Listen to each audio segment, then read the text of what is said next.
Defense news in a nutshell, your fortnightly guide to all that's happening in MINDEF and the SAF in under 5 minutes. Here's what happened from 12th October to 1st of November.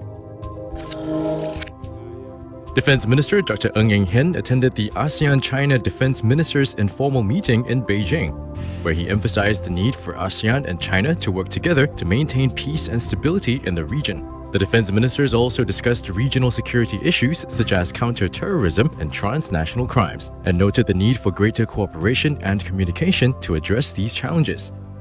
As part of his visit to Beijing, Dr. Ng also spoke at the 6th Xiangshan Forum, a high-level security forum held in Beijing, China from 17th to 18th October.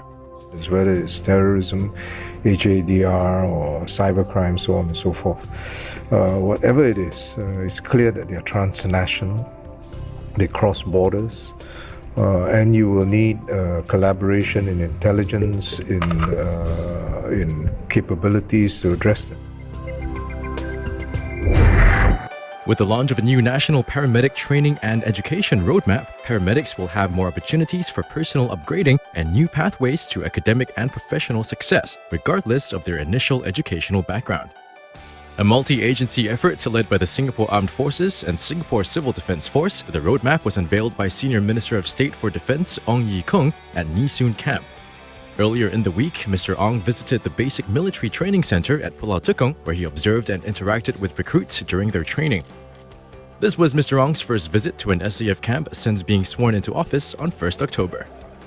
You train, you sweat, and you cry, you laugh side by side.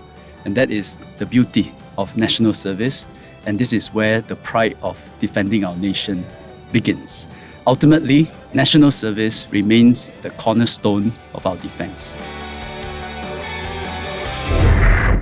Equipped with advanced sonars and sensors, autonomous underwater vehicles or AUVs such as this could one day replace our Navy's fleet of mine countermeasure vessels and boost the AUV's ability to autonomously detect and sieve out mine-like objects. With this technology, we can do more with less people. The scientists and engineers behind the AUV and other scientific and technological innovations were lauded for their contributions to Singapore's defense at the Defense Technology Prize ceremony held at the Chevrons. Minister for Defense Dr. Ng Eng Hen presented the prestigious award to 4 individuals and 2 teams, among them individuals and teams from Ministry of Defense agencies, the defense industry, academic and research institutes. It is with these capabilities that the SAF will stay sharp and strong as an effective fighting force. Established in 1989, the Defense Technology Prize serves to foster technological innovation and encourage breakthroughs in defense science and technology. They're from diverse military backgrounds brought together by the Go Keng Swee Command and Staff College course, where they built on one another's strengths and conviction to serve the nation better. Defense Minister Dr. Ng Eng Hen presented certificates to 230 graduates of the Pinnacle course that prepares officers for senior command and staff appointments in the SAF at a graduation ceremony held at the Istana. So I think as a Singaporean, I feel that I grew up with national service. I've made many friends. I've learned a lot of things about life, and some of these lessons I continue to use in my work today.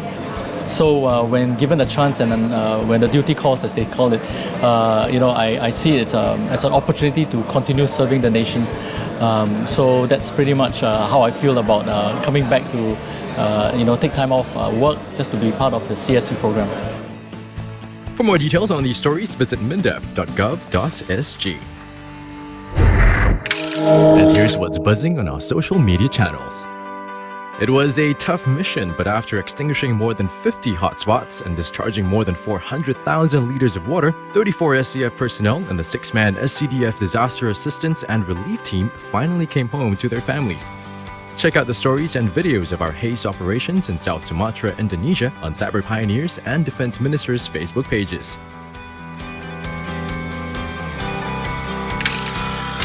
Close to 300 Army personnel from Singapore and Indonesia came together for a battalion field exercise codenamed Safkar Indapura. Comprising components such as urban operation and live firing, the exercise underscores the close and long-standing defense relations between Singapore and Indonesia. Head to the Army's Facebook page to find out more. Well, that's our defense news in a nutshell. Get to know us more through one of our social media channels. This is Mike from Power 98, signing off.